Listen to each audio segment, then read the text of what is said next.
Hello students, welcome to AceIPM. My name is Hardik Mishra and today we are going to discuss IIM Bangalore sample paper. So let's start without any further ado. So we are going to start with the reading comprehension passage. This is the passage, these are the questions. We are going to read the passage, understand it, and then we're going to solve the questions.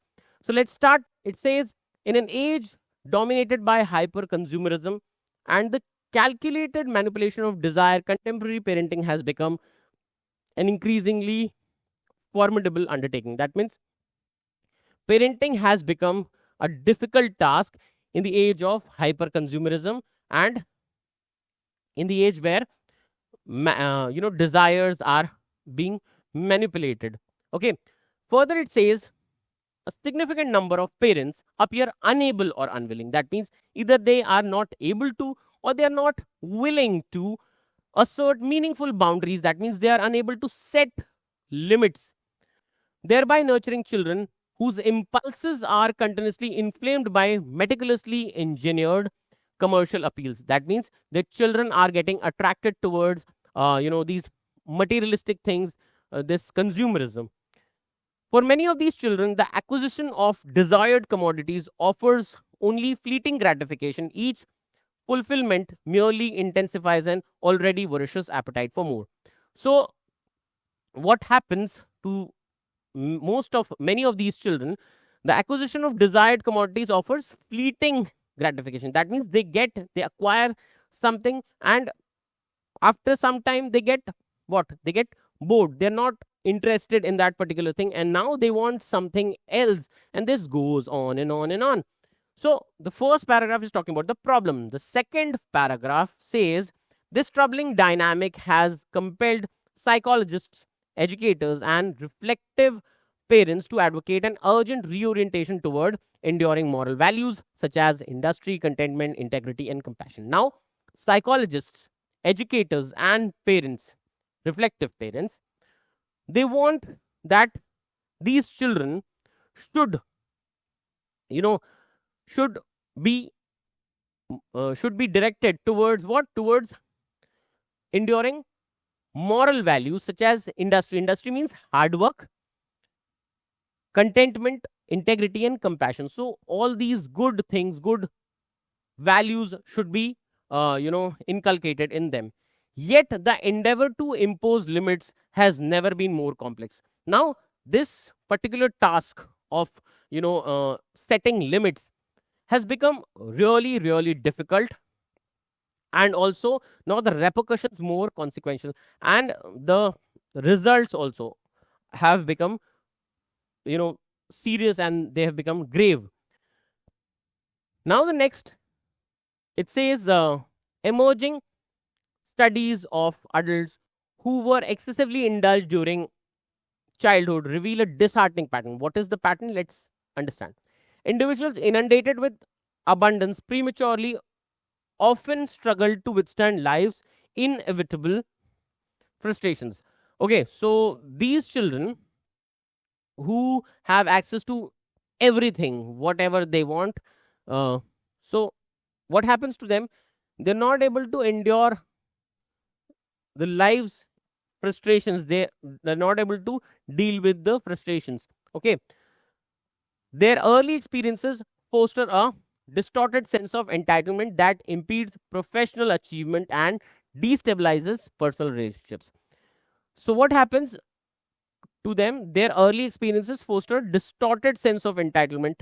Okay, so they have this distorted sense of entitlement that impedes, that obstructs professional achievements, and also destabilizes personal relationships. So it spoils everything, both on professional front and personal front also.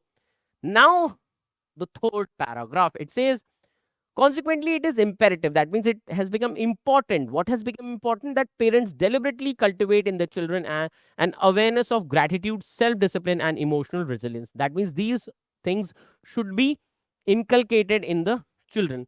Only through such intentional guidance can the next generation transcend the seductive superficialities of material culture. That means only then they will be able to cope with this particular problem, and discover a more profound, durable conception of human satisfaction. So, this is the whole paragraph.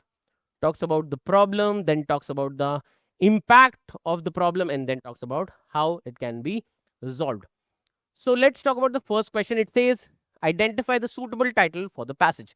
Now, when we talk about the suitable title of the passage, always remember you need to have the fair idea of the subject of the passage and the theme of the passage, followed by, to identify it, the basic thing is you should have if you want to go through the passage, go through each go through each paragraph, the first two sentences, or just the first sentence of each paragraph, and you'll have the fair idea.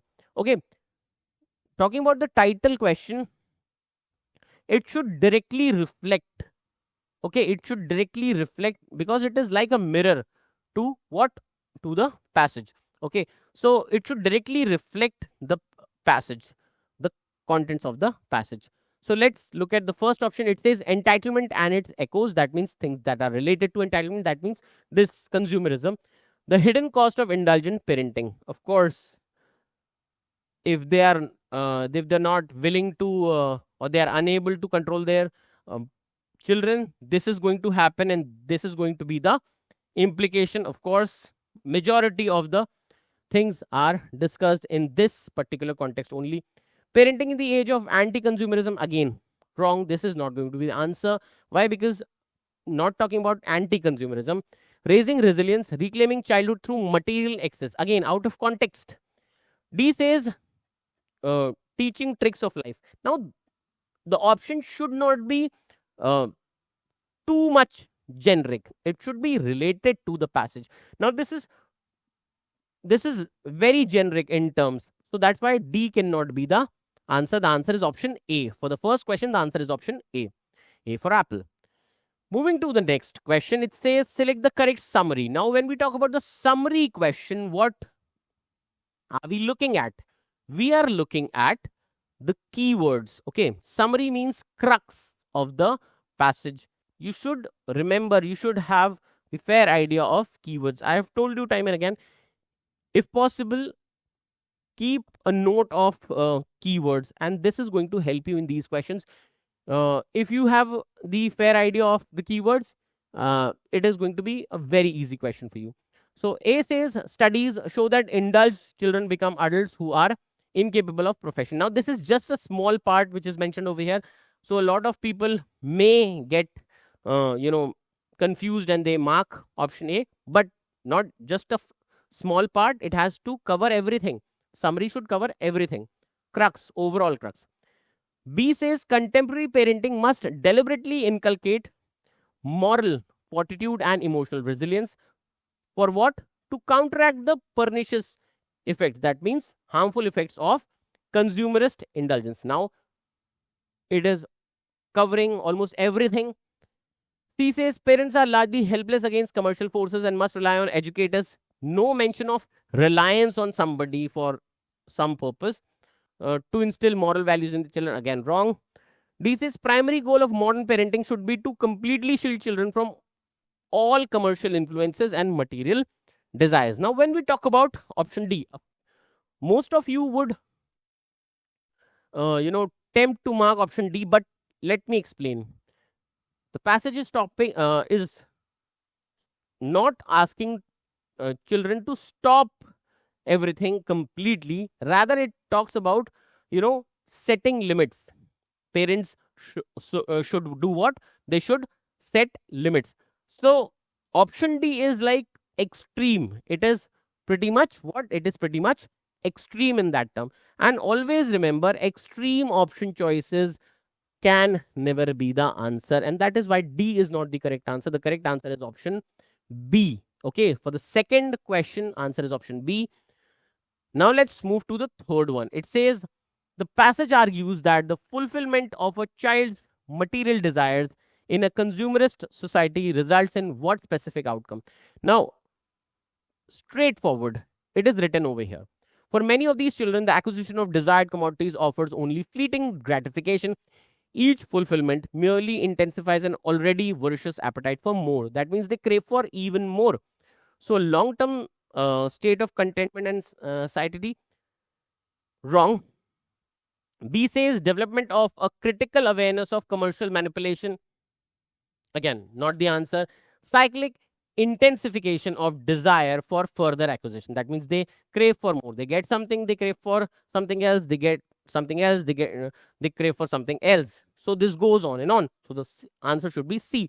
But let's look at option D. Premature cultivation of emotional resilience and self-discipline. Again, not it is directly mentioned over there. Moving to the next one. Fourth says, which of the following statements most accurately captures the central thesis of the passage? Now, when we talk about central thesis, it means central idea, main idea of the passage. To identify the main idea of the passage, you should understand the passage well. You should look for the idea that is being repeatedly mentioned by the author. The author mentions a particular idea again and again, again and again. That is the main idea of the passage. Understood? That is why it is called main idea, because the author is emphasizing that particular idea. Now let's look at option A. Primary failure of modern parenting is a psychological one stemming from an inability to understand the developmental needs of children. Again, no mention of developmental needs and etc. While material indulgence temporarily placates children, its long-term detriment to professional success necessitates a return to traditional disciplinary methods. Traditional disciplinary methods and all these things not mentioned. Engineered desires of hyperconsumerism have created a generational crisis that can only be solved by systematic economic and regulatory changes. Again, not mentioned.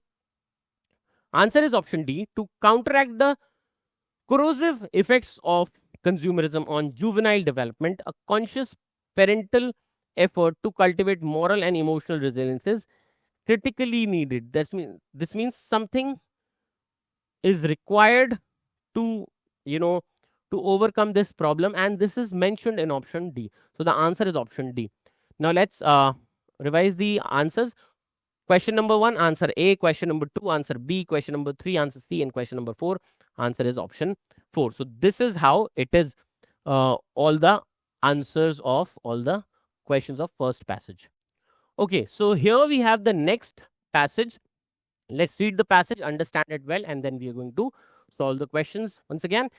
So it says, the traditional pilgrim advanced not merely through geographical terrain, but through a profound interior landscape. That means pilgrim means people who travel for the purpose of worship and prayer. So they not only go from one place to another, they also go through an inner journey wherein they do what?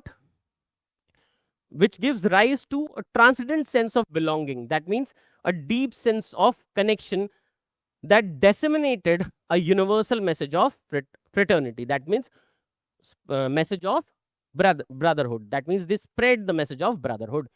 Further, it says this ethos, this spirit of unity, message of brotherhood was imparted indiscriminately, whether within the confines of austere caves, secluded ashrams, or humble settlements.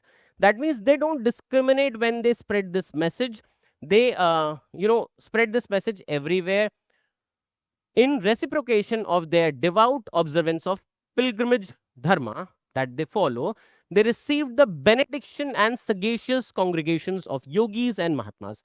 Now, benedictions means blessings, and sagacious means wise congregations of yogis and mahatmas, means, wise guidance of precious wise guidance of yogis and mahatmas. A genuine pilgrimage, the journey that pilgrims do or they perform, is called pilgrimage. A genuine pilgrimage constitutes a form of penance or sadhana.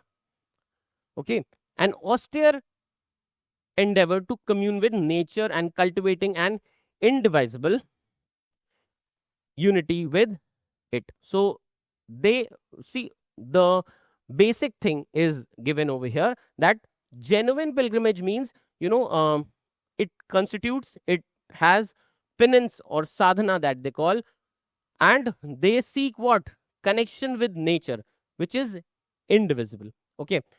Further, it says it is an ascetic discipline that sustains the physique through moderate sustenance while deliberately seeking emancipation from worldly attachments, discovering a serene contentment in detachment from familial and social ties. Now, they go through, lot of sufferings, and they just have, bare minimum resources just to sustain the body, and they seek emancipation means freedom from worldly attachments. Okay. Discovering a serene contentment and detachment from familial and social ties. That means they seek that there should be no connection with this materialistic world, even with their families and societies. Okay. Further, it says this sacred undertaking stands in stark opposition to its modern perversion into a picnicking excursion. Now, in modern times, people have considered it as a picnic.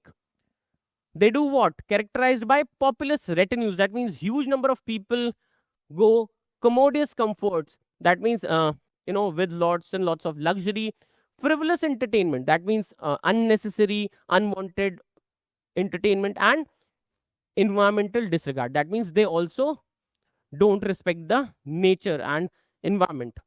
More egregious is the resultant inflation of the ego. That means, even egregious means bad, is the resultant inflation of the ego. That means they boast. What? Masquerading as the privilege of a special darshan with spiritual experiences now flaunted alongside the distribution of alms. That means, they flaunt this thing that they are distributing alms. A truly transformative spiritual odyssey. That means this whole pilgrimage. Now, the author is talking about the truly transformative spiritual odyssey must therefore commence with a foundational comprehension of the pilgrimage's inheritance, inherent grace and sacrosanct significance, subsequently actualized through a meticulous adherence to prescribed rules and rituals. That means, they should understand the importance, they should understand the basics of pilgrimage. Also, they should follow the rules and rituals. This conscious, disciplined approach alone transmutes the pilgrimage into a sublime medium of ultimate spiritual evolution. So, this is how it is going to help. So, yes, the language is difficult, but overall message, you should focus on the overall message. Now, let's look at the question number 1. So, what does it say? It says identify the main theme of the passage. Again, main idea of the passage. So, when we talk about the main idea of the passage, what should be the answer for this? It says, the passage posits that an authentic pilgrimage constitutes a sacred ascetic discipline fundamentally antithetical to modern commodified excursions characterized by comfort and egoic gratification. Now, here if you see, it talks about everything, that what a pilgrimage should be like, and it should be opposite of what. B says passage primarily explores the historical and sociological role. Just by reading till this point, I hope all of you have eliminated this option of pilgrimage in fostering communal bond across ancient settlement, not discussed in the passage. C says it functions as a critique of ascetic, as a critique of ascetic practices, arguing for the integration of modern comfort and entertainment into a spiritual journey. Again, not discussed, not totally out of context. D says central thesis advocates for the superiority of pilgrimages undertaken in large society, socially cohesive groups to enhance the collective experience. Again, so the answer has to be option 1. It includes everything. It tells us what it should be, opposite of what more in modern times it has become. According to the passage, what is the what is identified as the specific reciprocation received by pilgrims for their adherence to pilgrimage dharma. Now, this is mentioned over here. This ethos was imparted indiscriminately, whether within the confines of austere caves, secluded ashrams, or humble settlements. That means they spread this everywhere. In reciprocation of their devout observance of pilgrimage dharma, they received the benediction and sagacious congregations of yogis and mahatmas. Great. So the answer should be what? The answer should be sustenance and shelter from social settlements they encounter. No. Benediction and sagacious congregations of yogis and mahatmas. Yes. Mentioned directly. C says emancipation from worldly attachment. No, it has been mentioned later, and this is not something that they get. This is something they seek. Profound sense of belonging and universal fraternity. No. So the answer is option B. Moving to the next question. It says the author of the passage would most likely contend that a contemporary pilgrim who returns and extensively publicizes their spiritual achievements has fundamentally would most likely contend that contemporary pilgrim who returns and excessively publicize. So one who flaunts has done what? Has misunderstood the ascetic principle of seeking freedom from attachments. Of course, this is the true message, and he's just flaunting. The person is flaunting, then that is something should be the answer. Let's look at the other options. Fulfilled the dharmic obligation. Again, wrong. B says successfully merged modern social practices with timeless spiritual goals. Again, wrong. Moving to the option number D, demonstrated the requisite ego strength necessary for further spiritual evolution. Wrong. So the answer has to be option C. Moving to the answer for this question, third one is option C. Identify the antonym, that means opposite of austere. Now, austere means strict. Okay. What is the meaning of callous? What is the meaning of the word callous? Now, when we talk about callous, obstinate, adamantine, and acquiescent, we have to identify the antonym. And callous is basically somebody who is heartless, cruel. Obstinate means somebody who is very much, stubborn. So again, not the answer. Adamantine, basically, this word means what? It means, to be unable to be broken. So, okay, something that you cannot break easily, that is adamantine. And acquiescent means something that is not at all strict. So, what should be the answer? The answer has to be option D, which is the antonym, opposite. So, this is about the question number 4. So, the answer for, again, question number 1 is A, question number 2 is B, question number 3 is C, and question number 4 is D. So, these are the two passages. Now, let's move to the next set of questions. So, now let's discuss the next question, which is over here. It says, in which sentence does since function as an adverb? Now, if I talk about this particular question, you need to identify the usage of since as an adverb.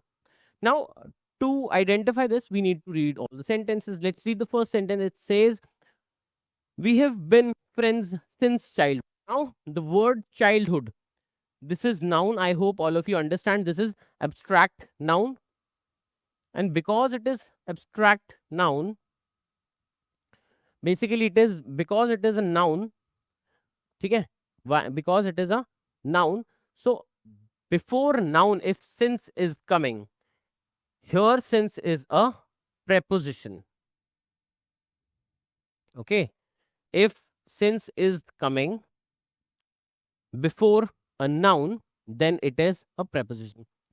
Since COVID. Now, COVID, name of a disease. So, again, noun, and here since. So, again, it is a preposition. In the next sentence, it says, since the rain has stopped. Since the rain has stopped. Now, it is qualifying, it is,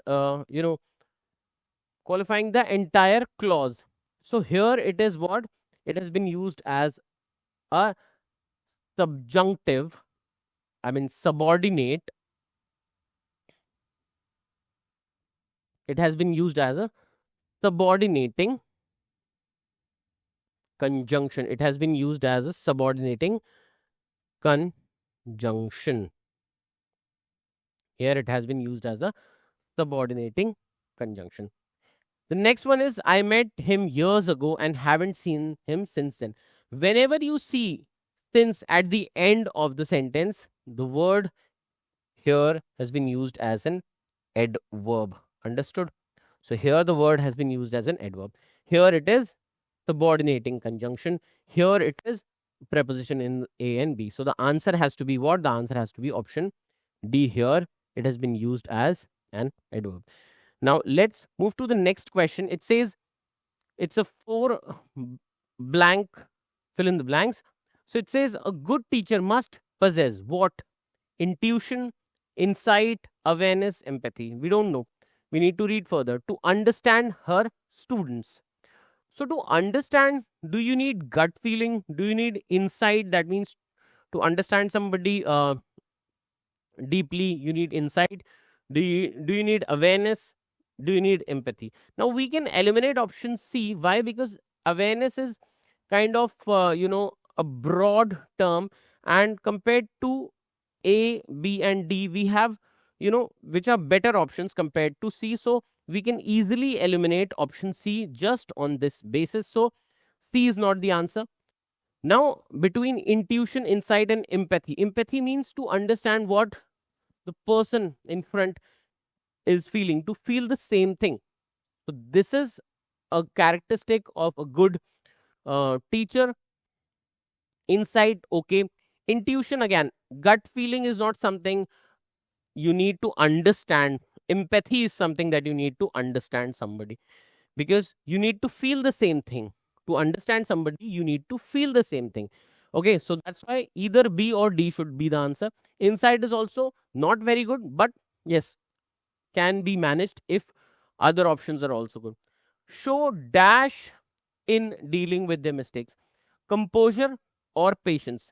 Now, between composure and patience, composure means kind of calmness. Patience means to, to tolerate them, to bear with them, and to listen to them carefully. So again, it's a better option. Persistence and perseverance. Persistence means to fail again and again, and stand up and then go on and do the same thing again and again. And perseverance means to stand with them, to stand in a difficult situation and not give up, which is a better option. Why? Because you see, maintain dash in difficult situations, perseverance to stand in the difficult situation, and of course aspiration. That means and inspire aspiration among learners to strive for excellence. That means they motivate them to achieve success, to become ambitious. So that's why the correct answer has to be option D and not B. So the correct answer has to be option D. Understood? Now let's move to the next one. Okay, so for the previous one, the answer has to be option D. Moving to the next one, it says, by the time the committee arrived, the researchers completed their presentation, submitted the report, and were leaving the hall without waiting for the panel's feedback on their findings. Now, here it is based on what? Past perfect, concept of past perfect. By the time the committee arrived, this is one action. The researchers completed their presentation. Another action. So, when we're talking about two actions, one after the other, the first one, the action that completes, or that that happens first, should be in past perfect tense. So by the time the committee arrived, the researchers completed? No, researchers had completed. Now which option has this? Not option A, so incorrect. By the time the committee arrived, the researchers completed? Again, wrong. C says by the time the committee arrived, the researchers were completing? Wrong. Had completed? Yes. So the correct answer again is option D for this one as well. Moving to the next one, next option. It's next question. It says, Five sentences labeled 1 to 5 are given below. Identify the sentence that does not belong to the common topic. Now, you need to read all these five sentences and identify which of these does not follow you know the common theme of the topic. So first one says sustainable urban development increasingly emphasizes compact city designs that integrate renewable energy systems and efficient public transportation. So it is talking about sustainable development, sustainable living.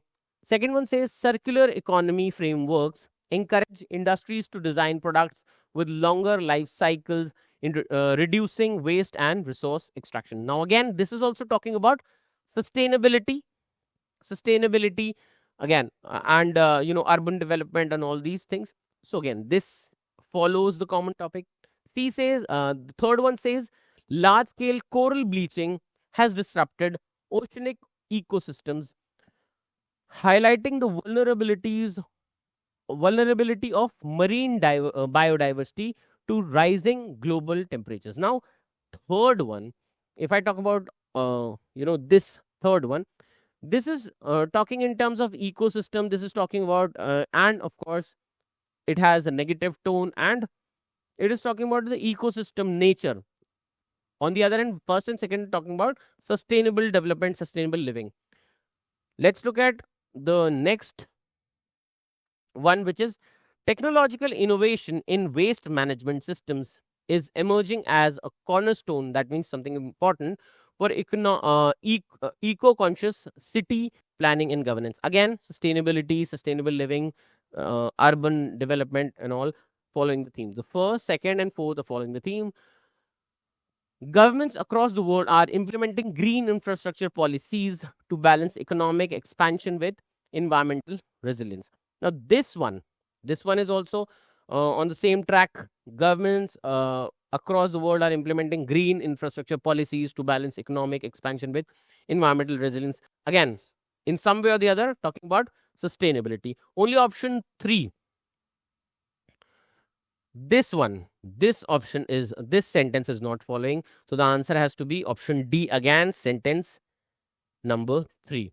Okay, let's move to the next one. It says select the most appropriate phrase to substitute the underlined group of words in the given sentence. The disgruntled worker threw a spanner in the works.